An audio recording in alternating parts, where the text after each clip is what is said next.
사랑하는 영락교회 지체들에게 주 안에서 평화 인사를 전합니다. 오늘은 11월 7일 토요일입니다. 오늘의 묵상 본문은 예레미야 47장 1절로 7절까지의 말씀입니다. 오늘 본문 말씀 47장 1절부터의 말씀은 이렇게 시작합니다. 바로가 가사를 치기 전에 블레셋 사람에 대하여 선지자 예레미야에게 임한 여호와의 말씀이라. 바로가 가사를 치기 전에 애굽의 바로 왕이 가사라고 하는 건 블레셋 지역을 대표하는 5성읍 중에 한 곳이죠. 그 가사를 치기 전에 예레미야에게 하나님의 말씀이 임했다는 겁니다. 이 블레셋도 이 하나님의 마지막 심판을 피할 수 없는 거죠. 이 열방을 이 우상 숭배를 종식시키고자 하는 하나님의 징계가 블레셋 땅에 임하고 있는 겁니다. 블레셋도 당연하겠지만 예루살렘하고 비교할 수 없는 큰 징계와 심판을 이제 받게 되는 겁니다. 그런데 바로가 가사를 치기 전이라고 하는 가사를 친다라는 이 때가 언제인가라는 것에 대해서는 여러 가지 해석과 논란이 있습니다. 하나는 이것이 609년 우리가 잘 아는 무기또 전투, 예루살렘을 정벌하러 바로 느고 왕이 올라왔던 그때에 블레셋의 정복이 같이 이루어져 있는데 그때를 지칭하는 것이기 때문에 가사를 치기 전이라고 하는 말은 요시야 왕 때, 예레미야 사역의 아주 초기 때다 이렇게 보는 입장도 있고, 또는 605년에 갈그미스 전투를 하러 올라올 때 그때 블레셋의 가사를 또 정벌하게 되는데 그때를 지칭하는 것이다 라는 해석부터, 그 뒤에 593-4년에 한 번 더 또 이 애굽이 블레셋을 침략하러 올라오는데 그때를 지칭하는 거다. 여러 가지 해석이 있습니다. 가사도 그런 계속되는 애굽의 침략을 받았고 결국에는 블레셋에 의해서 무너지게 되죠. 이 애굽의 침략을 받아서 애굽과 맞서 싸우는 것도 힘겹고 어려운 일이었습니다. 그것에 유린되고 그것에 파괴되는 것도 이제 견디기 힘든, 이 블레셋 지역은 평지니까 이 애굽의 전차대를 막는다는 건 참 어려웠겠죠. 그런데 그것이 고난이 이제 끝나지 않은 그 상태에서 블레셋에서 더 큰 블레셋의 더 큰 고난이 이제 바벨론으로부터 갈대아인으로부터 오고 있는 것이죠. 그 말씀이 2절에 나오는 말씀입니다. 여호와께서 이와 같이 말씀하시되 보라, 물이 북쪽에서 일어나 물결치는 시내를 이루어 그 땅과 그 중에 있는 모든 것과 그 성읍과 거기에 사는 자들을 휩쓸리니 사람들이 부르짖으며 그 땅 모든 주민이 울부짖으리라. 물이 북쪽에서 일어나 라는 북쪽의 물은 유프라테스 강을 보통 지칭하는 것이죠. 메소포타미아의 근간을 이루는 유프라테스 강이 북쪽의 강이고, 남쪽의 강이다 하면 보통 나일 강을 지칭하는, 어제도 나누었지만 그 당시에 세 개의 양대 문명이죠. 나일 문명과 메소포타미아 문명, 그 두 개의 문명이 이제 각축을 벌이는 그 사이에 있는 그 나라들의 이제 고난입니다. 지금도 이 항상 지구에 보면 대륙 세력과 해양 세력이 이제 격돌을 하고 있는 거죠. 대륙 세력과 해양 세력을 잇고 있는 이제 우리나라 같은 반도의 세력은 늘 어려움이 있는 거죠. 해양 세력이 일어나면 해양 세력한테 치이고, 대륙 세력이 일어나면 대륙 세력한테 치이고, 지난 반세기 동안 대한민국이 역사에 없는 평화의 시기를 누렸어요. 그 평화의 시기를 누릴 수 있었던 건 사실은 미국의 패권이 유지됐기 때문이죠. 미국은 이제 영토에 욕심을 내지 않는 아마 인류 역사상 첫 세력일 겁니다. 영토를 가지려고 하지 않죠. 2차 대전에 그 많은 피를 흘리고, 수많은 피를 흘리고 전쟁에서 차지한 오키나와를 그냥 일본에 돌려줬죠. 일본에서 자꾸 달라고 그러니까 샌프란시스코 협약으로 미국 땅이 됐는데 그걸 미국이 돌려줬습니다. 근데 지금 이제 미군 기지 나가라고 막 그 오키나와에서 시위를 하니까 미국이 이제 골머리를 앓고 있죠. 미국은 참 어떤 면에서는 그 초강대국 중에서는 이제 순수한 그런 세력이죠. 해외 영토나 해외 세력이 워낙 이제 자기 나라가 크고 국내가 복잡하니까 자꾸 세계 정세 이런 데 좀 무감각한, 지금도 외교에 있어서 미국이 많은 미숙함을 보이죠. 영국이나 이제 이런 나라들이 하는 외교를 보면 미국이 아직도 상대적으로 취약함을 많이 보게 됩니다. 영국이 국력의 한계에도 불구하고 지금도 많은 영향력을 유지하고 또 강대국을 어떻게 유지해 왔는가 하는 걸 보면 놀랍죠. 1890년대 이미 미국이 영국보다 더 큰 GDP를 가진 나라가 됐는데, 미국한테 추월을 당한 다음에도 영국이 그 소프트 파워로 50년 동안 그 세력을 유지했습니다. 2차 대전이 지난 다음에야 미국이 이제 세계 주도 국가로 올라서게 되죠. 지금 이제 중국이 일어나고 중국이 이제 부흥을 하니까 한국이 뭐 중국과 미국 사이에 끼어서 이러지도 저러지도 못하는 굉장히 난처한 입장이 됐죠.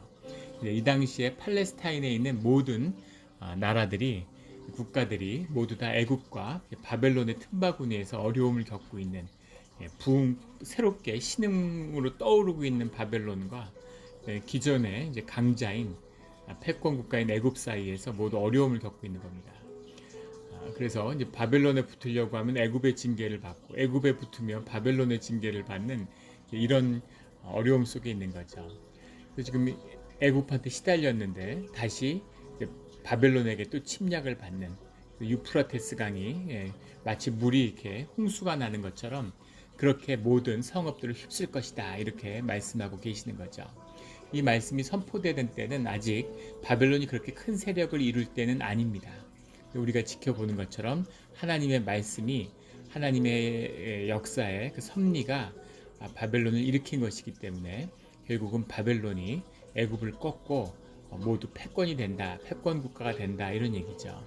그것을 쓰시는 이유는 이 중동 지역에 만연하고 있는, 애굽에 부터 만연하고 있는 우상 숭배, 이것을 징계하기 위한 것이다. 징계의 도구다. 그 징계를 다 이룬 다음엔 거기서 악을 행한 바벨론도 징계를 받는다 하는 것이 주님이 거듭 말씀하시는 그런 역사의 섭리입니다.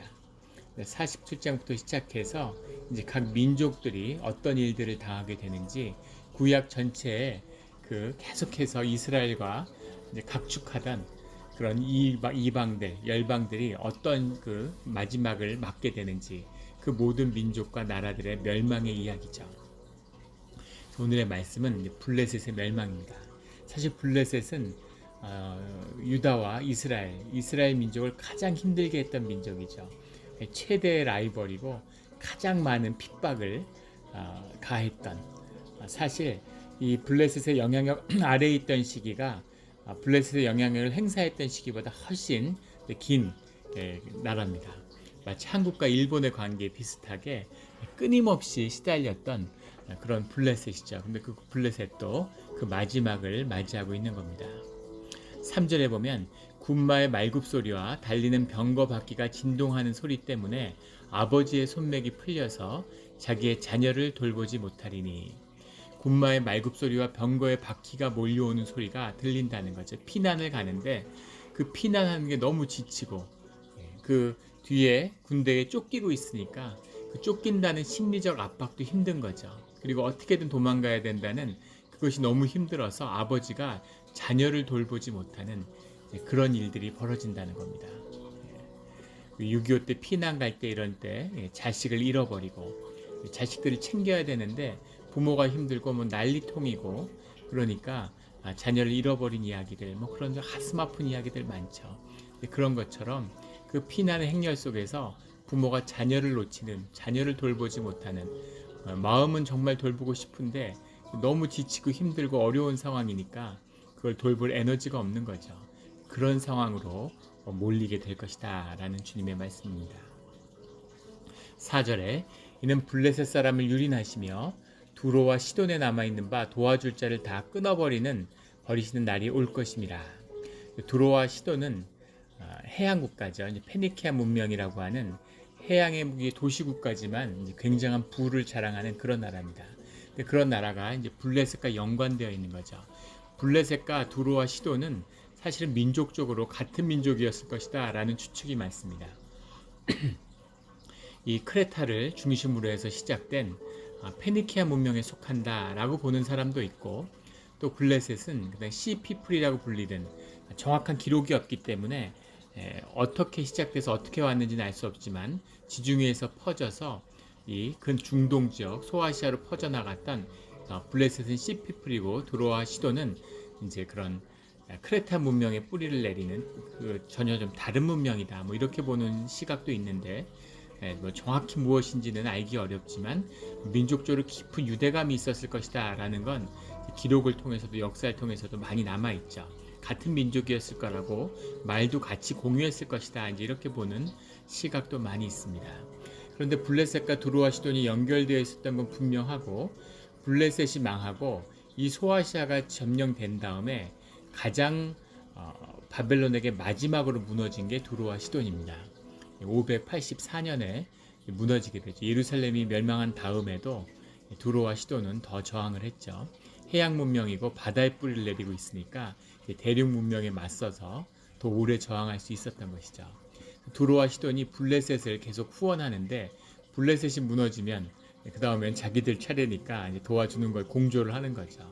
그런데 그 도와줄 자를 다 끊어버리는 블레셋뿐만 아니라 두로와 시돈도 다 무너지는 날이 올 것이다. 이렇게 이야기하고 있는 겁니다.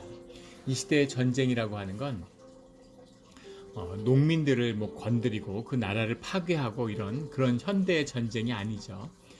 그 귀족과 왕족들과의 싸움입니다. 중세의 전쟁도 마찬가지죠.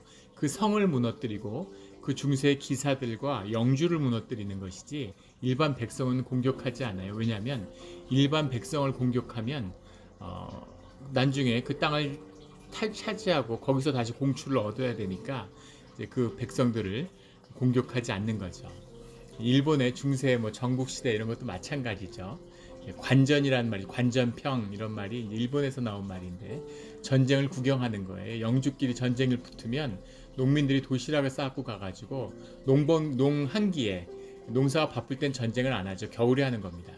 전쟁을 하면 농민들이 도시락 싸가서 구경하는 거예요. 누가 더 전쟁 잘하나. 거기서 나온 게 관전이라는 말이죠. 그런데 그래서 그 도심을 점령하는데 점령이 안 되면 또 공격하고 또 공격하는 겁니다. 대포가 나오기 전까지는 요새를 공성을 한다는 게 참 힘든 일이었죠. 그런데 블레셋은 이제 기마 민족인데 이 공성이 쉽지 않으니까 그걸 약화시키기 위해서 농민들과 마을들을 이제 약탈하는 거죠. 곡식을 불태우고 계속 약탈을 해서 그 도심을 약화시키는 겁니다. 고려가 몽골과 그 당시 세계 초강대국이었던 세계를 석권한 몽골과 30년 동안 싸웠죠. 그래서 몽골이 대륙국가니까 강화도를 점령 못하는 거죠. 그 해협을 못 넘는 겁니다.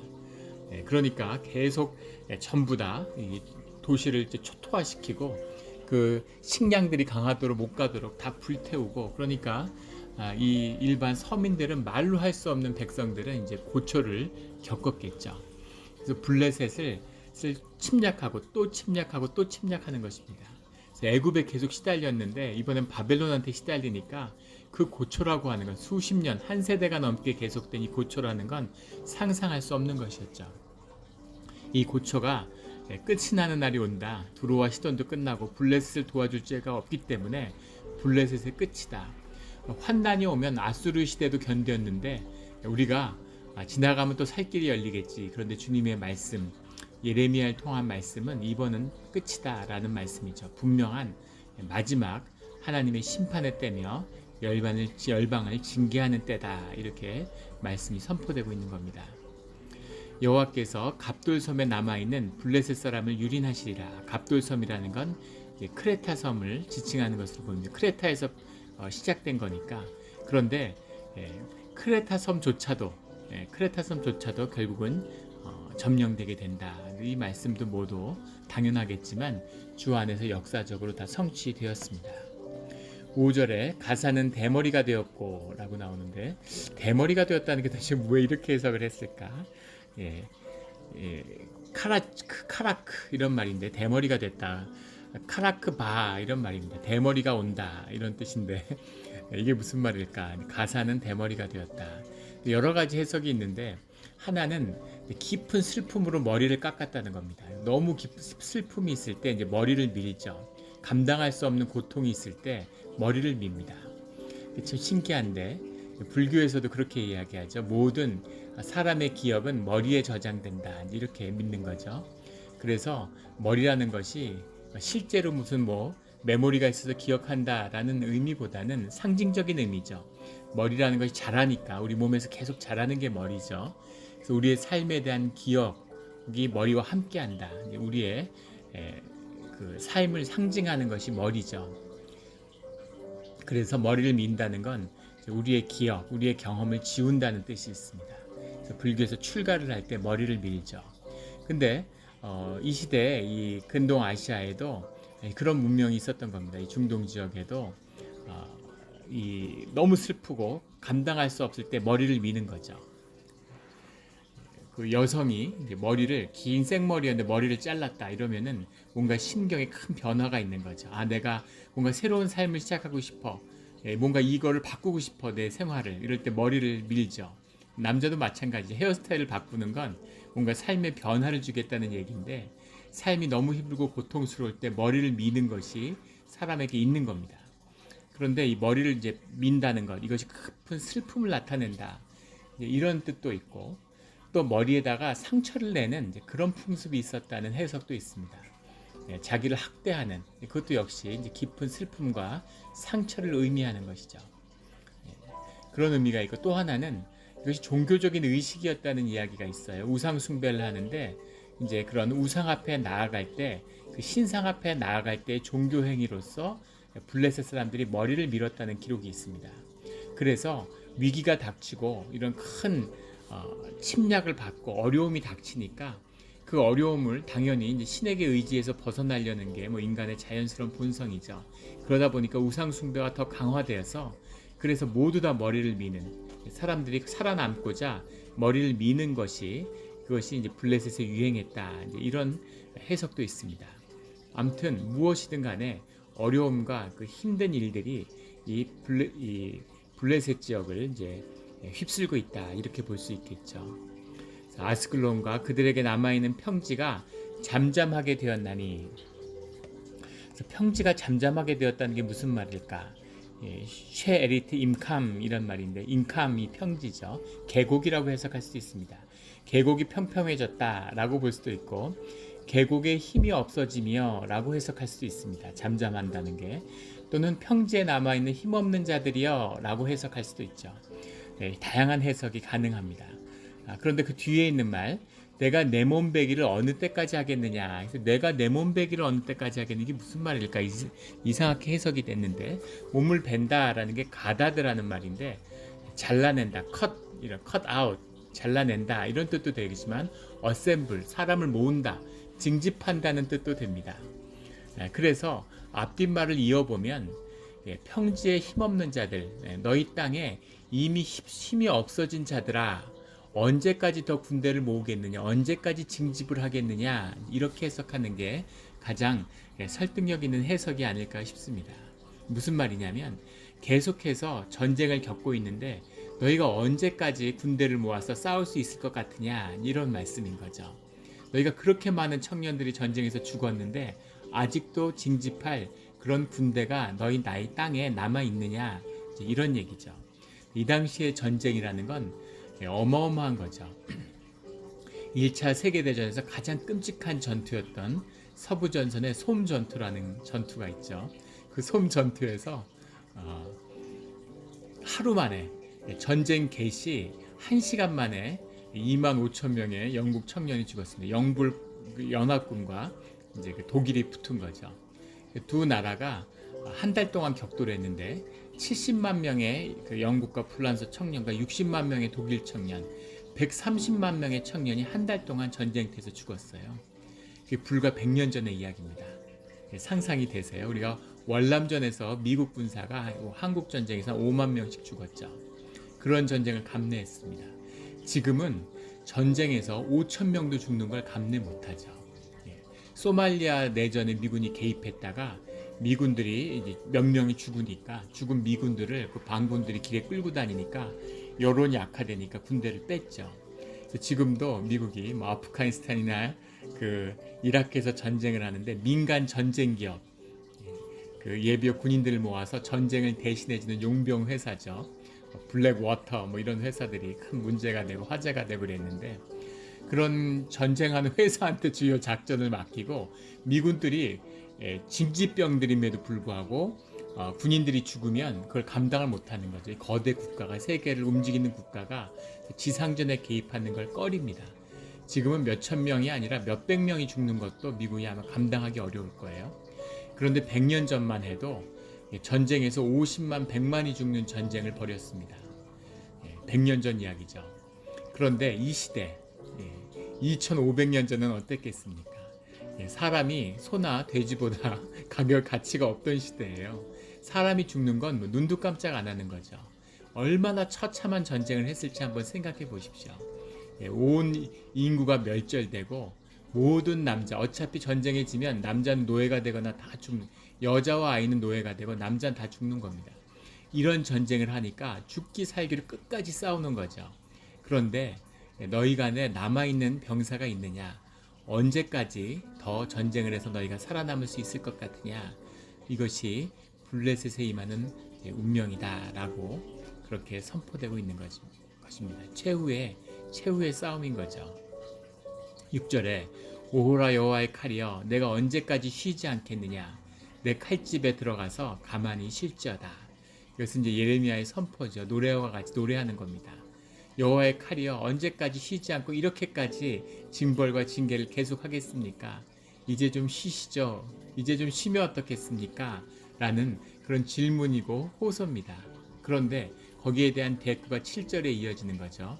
여호와께서 이를 명령하셨은즉 어떻게 잠잠하여 쉬겠느냐? 여호와께서 이를 명령하셨은즉 어떻게 잠잠하여 쉬겠느냐? 쉬지 않으시는 거죠. 주님의 뜻이 이루어질 때까지, 역사의 섭리가 성취될 때까지 계속해서 역사는 움직이고 이루어져 가는 것입니다. 그래서 잠잠하고 쉴 수 없다. 여호와의 칼이 칼집에 들어갈 수 없다라는 거죠. 아스글론과 해변을 치려하여 그가 정하셨느니라. 아스글론은 역사의 기록에 보면 604년에 멸망한 것으로 나타나죠. 정말 이 블레셋의 5대 성읍, 역사 속에서 1000년 세월을 부과했던 이 성읍이 멸망할 거라고는 아무도 몰랐지만 그 모든 성읍과 또 시돈과 이 두로로 대표되는 이 페니키아, 이 크레타 문명으로부터 기원한 이 위대한 해상 문명, 이 문명도 결국은 쇠락했다는 것입니다. 그래서 하나님의 때가 있다는 것이죠. 하나님이 징계하고 하나님이 멸망시키시면 그 누구도 인간의 힘으로 당하지 못합니다. 애굽도 못하는데 블레셋이나 시돈과 두로가 어떻게 견딜 수가 있겠어요. 그리고 우리가 알아야 할 중요한 오늘의 주님이 주시는 귀한 말씀은 주님이 이루시는 뜻이 있는 거죠. 블레셋과 그렇게 1000년을 싸웠는데, 그런데 결국 그것을 끝내시는 분은 주님이시라는 겁니다. 우리가 주님의 때를 믿고 주님께 의지하면 되는 것이죠. 전에 한 목사님의 이제 그런 선교사님이 그런 말씀을 들은 적이 있어요. 선교사님 몽골 선교사로 10수년간 이렇게 헌신하셨는데 한국 교회가 점점 어려워지고 타락하고 있는 것이죠. 영적으로 타락하고 교회가 힘을 잃어가고 너무너무 아프고 안타까우신 거죠. 한국 교회에서 파송받아서 가셨으니까. 그래서 그런 이야기를 들을 때마다, 한국 교회 현실을 볼 때마다 너무너무 힘들고 마음이, 심령이 어려우셨다고 해요.